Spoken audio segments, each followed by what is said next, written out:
नमस्कार मित्रांनो आणि मैत्रिणींनो, माझी होशिलकाच्या पुढील भागात तुमचं स्वागत आहे। तर आतापर्यंत आपण बघितलं होतं की अमित कसे तरी करून अवंतीला कबीरच्या घरी आणतो। पण अमित जेव्हा म्हणतो की त्याला चुलीवरची भाकरी आणि पिठलं खायचं, तेव्हा अवंती तर कामामध्येच लागते आणि यामुळे कबीर खूपच नाराज झालेला असतो। तर आज आपण बघणार आहोत की पुढे काय होईल। आणि व्हिडिओमध्ये पुढे जाण्याच्या आधी मी तुम्हा सगळ्यांना आठवण करून देऊ इच्छिते की प्लीज आधी व्हिडिओला लाईक करा आणि मग व्हिडिओचा आनंद घ्या। गार्डनमध्ये खाली बसण्याची स्टाफने तयारी केली होती। सगळेजण खाली जेवायला बसले आणि अमित काय करता येईल म्हणून डोकं चालवू लागला। विचार करता करता त्याचं लक्ष प्रकाश यांच्याकडे गेलं आणि त्याच्या डोळ्यात चमक भरली। कुठे चालला? अमित उठलेला बघून हेमा त्याच्याकडे बघत म्हणाली, इम्पॉर्टंट कॉल आहे, आलोच, असं म्हणत अमित आतमध्ये निघून गेला।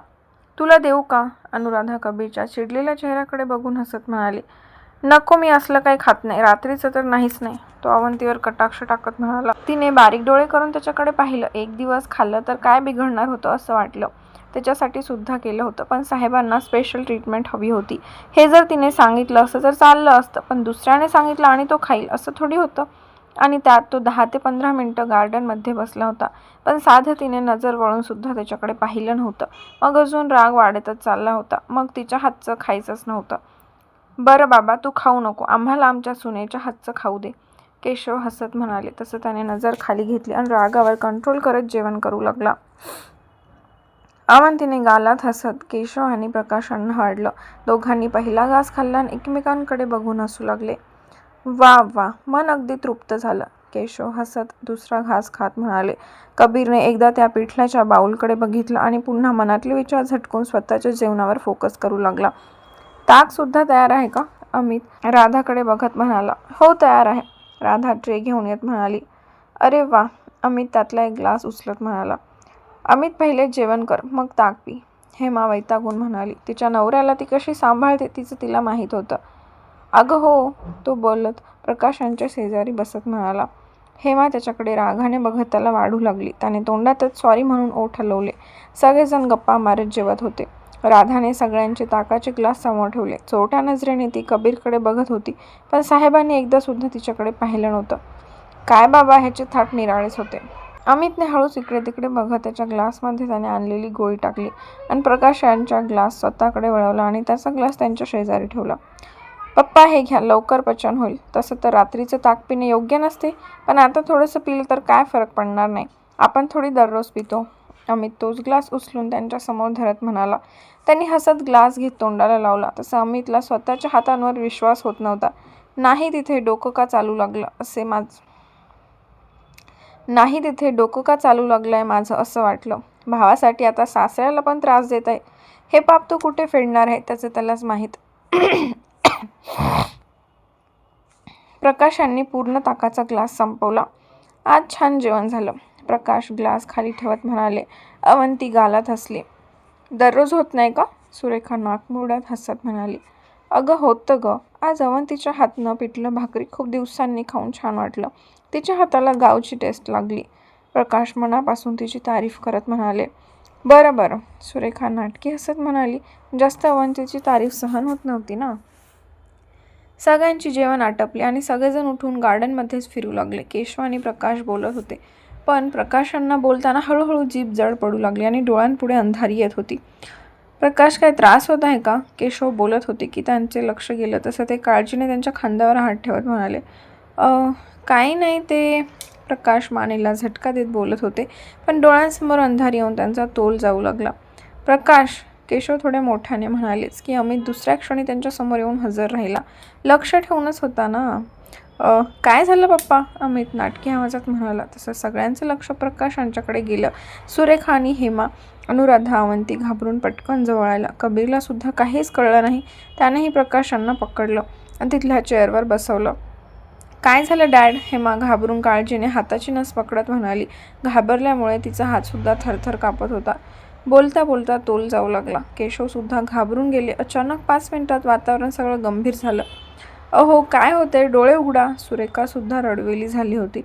1 मिनिट, चेक करू द्या मावशी, अमित वैतागून राधाकडे बघत म्हणाला। ती सुद्धा समजून गेली आणि पळतच त्याच्या रूममध्ये जाऊन त्याचा डॉक्टरचा किट घेऊन आली। अमित, चेक कर लवकर, अनुराधा काळजीने म्हणाली. अमितचे डोळे स्टार्ट झाले होते. आपल्या नॉलेजचा त्याने गैरफायदा केला म्हणून मनाला हळहळ लागत होती. सगळं काही ठीक आहे. ॲसिडिटीचे प्रमाण खूप वाढले आहे, त्यामुळे होत आहे. ही गोळी घेऊन रेस्ट करा. अमित बॅगेतून काही गोळ्या स्वतः त्यांच्या तोंडात घातल्या, कारण हेमाने गोळ्या बघितल्या असता तर लगेच तिला डाऊट आला असता. त्याने चक्कर कशी येईल? डोळे पण उघडत नाही आहे. तू कसल्या मेडिसिन खाऊ घातल्या? हेमा पॅनिक होऊन जवळ स्वतः चेक करतच होती की त्याने तिचा हात धरला. हेमा रिलॅक्स, काही झालं नाही. दिवसभर ते बाहेर होते आणि बाहेरचं दिवसभर खाल्लं असेल. त्याला आता हेवी जेवण म्हणून ॲसिडिटी वाढली. थोडा आराम केला की बरं वाटेल, तो तिला समजावून सांगत म्हणाला. सगळेजण गडबडून गेले होते. कोणाला काहीच कळत नव्हतं.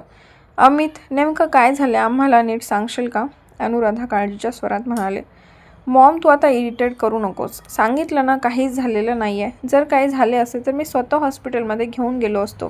त्यांना फक्त आता रेस्टची गरज आहे आणि आता दिलेल्या मेडिसिनने लगेच 10 मिनिटात आराम मिळेल. अमित चिडून वैतागून म्हणाला. तशी अनुराधा गप्प झाली. त्याच्या मुलावर त्यांचा विश्वास होता. त्यांना रूममध्ये घेऊन जाऊ. आजचा दिवस इथेच राहू दे, अमित म्हणाला. त्यांना रूममध्ये घेऊन जाऊ. आजच्या दिवस इथेच राहू दे अमित. हेमा तिच्या वडिलांच्या चेहऱ्यावरून हात फिरवत अमितकडे बघत म्हणाली. हो हो, आज इथेच राहू दे. अमित हेमाच्या घाबरलेल्या चेहऱ्याकडे बघत प्रेमाने म्हणाला. आता खरंच त्याच्या मनाला वाईट वाटलं होतं. बकवास आयडिया शोधून काढली वाटलं त्याला. प्रकाशांनी डोळे उघडले आणि ढेकर दिली. तसं त्यांना हलकं हलकं वाटलं आणि ते इकडे तिकडे बघू लागले. तेव्हा कुठे अमितच्या जीवात जीव आला. डॅड, काही त्रास होत आहे का? हेमा पुन्हा काळजीने बघत म्हणाली. नाही, आता एकदम हलकं हलकं वाटत आहे. प्रकाश स्वतःच्या छातीवरून हात फिरवत नॉर्मल आवाजात म्हणाले. बघ, मी बोललो होतो ना, त्यांना फक्त ॲसिडिटी झाली. मी त्यांना टॅबलेट दिली तेव्हा कुठे 10 मिनिटात त्यांना नीट वाटू लागले.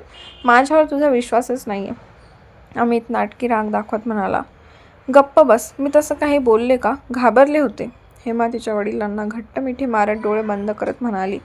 हेमा बेटा, मला काही झालं नाही आहे. अमित बरोबर बोलत आहे. बहुतेक ॲसिडिटी झाली असेल, त्याच्यामुळे चक्कर आली आणि 2 दिवस माझं बाहेरचं खाणं चालू आहे. प्रकाश तिच्या डोक्यावरून हात फिरवत म्हणाले. बरं, तरी पण उद्या आपण पूर्ण बॉडी चेकअप करून घेऊ. माझ्याबरोबर तुम्ही हॉस्पिटलला यायचं, हेमा ऑर्डर देत म्हणाली. हो, उद्या आपण हॉस्पिटलमध्ये जाऊ, सुरेखासुद्धा काळजीने म्हणाली. तसं अमितने मनातल्या मनात कपाळावर हात मारून घेतला. हेमा, मागच्या महिन्यातच केलं आहे, काही झालं नाही, प्रकाश हसत समजावत म्हणाले. प्रकाश, हेमा बरोबर बोलत आहे. उद्या तू चेकअप करून घे. तोपर्यंत तिच्या मनातली भीती जाणार नाही, केशवसुद्धा काळजीने म्हणाले. बरं, उद्याचं उद्या बघू. आता आम्ही निघतो म्हणत प्रकाश जागेवरून उठले. नाही नाही पप्पा, तुम्ही जाऊ शकत नाही, अमित लगेच ओरडत म्हणाला. तसं सगळेजण ब्लँक होऊन गोंधळलेल्या नजरेने त्याच्याकडे बघू लागले. त्याच्या बोलण्याने कबीरचे डोळे मोठे झाले. आतापर्यंत त्याला फक्त प्रकाश यांची काळजी वाटत होती, पण अमितच्या अचानक गोंधळून बोलल्याने थोडासा त्याच्यावर डाऊट येऊ लागला. अवंती पण घाबरून गोंधळून गेली होती. पहिल्यांदाच हेमा आणि सुरेखाला घाबरलेलं बघितलं असेल. सगळेजण एकटक अमितकडेच बघत होते. तेव्हा त्याची चुकी त्याच्या लक्षात आली की तो रिॲक्ट करताना खूपच मोठ्याने बोलला होता. माझं म्हणणं असं आहे की तुम्ही आजच्या दिवस थांबा. म्हणजे तुमची तब्येत ठीक आहे, तुमच्या तब्येतीला काही झालं नाही, पण रात्रभर हेमाला झोप येणार नाही. हेमाला म्हणजे आम्हा सगळ्यांनाच काळजी वाटणारच तुमची. त्यापेक्षा आज इथेच थांबा असं म्हणायचं होतं. डॅड, मी बरोबर बोलत आहे ना? अमित त्याच्या बोलण्यातून गोष्ट सावरण्याचा प्रयत्न करत केशव यांच्याकडे बघत म्हणाला. हो, मला सुद्धा वाटते की प्रकाश, तू आज इथेच थांब. रात्रभर आम्ही सगळेजण इथे आहोत, म्हणजे लक्ष तर राहील, केशव म्हणाले. तसं प्रकाश आणि सुरेखा एकमेकांकडे बघू लागले. मान्य होतं, त्यांच्यासोबत ते बाहेर फिरायला जात होते, एन्जॉय करत होते, पण त्यांच्या घरी आजपर्यंत राहिलेच नव्हते. मला पण अमितचं म्हणणं पटत आहे. सुरेखा, आजचा दिवस इथेच थांब. अनुराधासुद्धा अमित आणि केशव यांच्या बोलण्याला दुजोरा देत म्हणाली. डॅड, मी तुमचं काहीही ऐकणार नाही. आत्ताच्या आता रूममध्ये चला, रेस्ट करा, हेमा जबरदस्ती प्रकाशांचा हात धरत म्हणाली. तसं प्रकाश गालातल्या गालात हसले. ठीक आहे, आजचा दिवस आपण इथेच राहू, ते हेमाला जवळ घेत म्हणाले. तेव्हा कुठे हेमाने सुटकेचा निश्वास सोडला आणि अमितने डोळे मोठे करत आनंदाने कबीरकडे बघितलं. तसं कबीर बारीक डोळे करून किंचित नकारार्थी मान हलवत त्याच्याकडे बघू लागला. डोळ्यानेच इशारा करत म्हणाला. एवढं सगळं करायची काही गरज नव्हती. त्याने केलेल्याची कदर त्याच्या डोळ्यात बिलकुलच दिसत नव्हती. पण दुसऱ्या क्षणी आज रात्री अवंती इथे थांबणार या विचाराने डोळ्यात वेगळीच चमक येऊ लागली. अवंती स्तब्ध राहून आतापर्यंतचा गोंधळ बघत होती. सगळं एवढं पटकन झालं की ती पुरती गोंधळून गेली होती. ओढणीचं टोक हातात घट्ट धरून एकटक सगळं बघत उभी होती. कबीरचं लक्ष तिच्याकडे गेलं आणि तो तिच्या जवळ येऊन उभा राहिला. रिलॅक्स, काही झालेलं नाही आहे. जर त्यांना काही झालं असतं तर आपण लगेच हॉस्पिटलमध्ये घेऊन गेलो असतो. कबीर काळजीने तिचा हात हातात घेत म्हणाला. तसं तिने घाबरतच हसत मान हलवली. तिच्या चेहऱ्यावरून कळून येत होतं की ती घाबरली आहे. सुरेखा, प्रकाश आणि हेमा आतमध्ये गेले. गार्डनमध्ये केशव, अमित, कबीर, अवंती आणि अनुराधा होत्या. अवंती, तू माझ्याजवळ झोप आज, अनुराधा तिच्या जवळ येत तिच्या चेहऱ्यावरून हात फिरवत म्हणाली. तसं कबीरने लगेच अमितकडे पाहिलं. अमित रागाने खांदे उडवत त्याच्याकडे बघू लागला. एवढं सगळं करून सुद्धा आता माझ्याकडूनच अपेक्षा आहे त्याला, असं अमितचा चेहरा म्हणत होता. त्याने त्याला एक लूक दिला आणि आत निघून गेला. आजचं भावाचं प्रेम त्याला खूपच महागात पडल्यासारखं वाटलं. केशव सुद्धा त्याच्या मागे निघून गेले. मॉम, ती गेस्ट रूममध्ये झोपेल. तू पण आज दिवसभर बाहेरच होती, जरा रेस्ट कर, कबीर अनुराधाकडे किंचित भुवया करत म्हणाला. तेव्हा अनुराधाच्या लक्षात आलं आणि त्यांनी मनातल्या मनातच कपाळावर हात मारून घेतला. घरात काय चालू आहे आणि ह्या मुलाच्या डोक्यात काय चालू आहे? बरं झालं 2 महिन्यांनी लग्न ठरते. अवंती, एकटीच झोपशील ना? अनुराधा तिच्याकडे काळजीने बघत म्हणाले. मॉम, ती लहान आहे का? ह्या आधीसुद्धा ती घरी रेस्टरूममध्ये एकटीच झोपत होती. त्यांच्या घरी पण टेरेसवर एकटीच झोपते. काही पण प्रश्न विचारते. Good night. कबीरने वैतागून बोलता बोलता तिचा हात पकडला आणि तिला घेऊनच आतमध्ये निघाला. अचानकपणे त्याने हात पकडल्यामुळे अवंती एकदम थंडगार पडली. डोकं तर सुन्नच पडलं. अनुराधा डोळे फाडूनच दोघांना जाताना बघू लागली. एकतर अवंतीचा राग, नंतर झालेला हा गोंधळ आणि त्यात अनुराधाची वेगळीच बडबड. त्याच्यामुळे पूर्णपणे तो वैतागून गेला होता. त्याची दमदार पावलं पुढे टाकत असो तिला घेऊन जात होता आणि ती त्याच्या मागे चालत होती. पूर्णपणे गोंधळून गेली होती. पायऱ्या चढताना तेव्हा कुठे ती भानावर आली.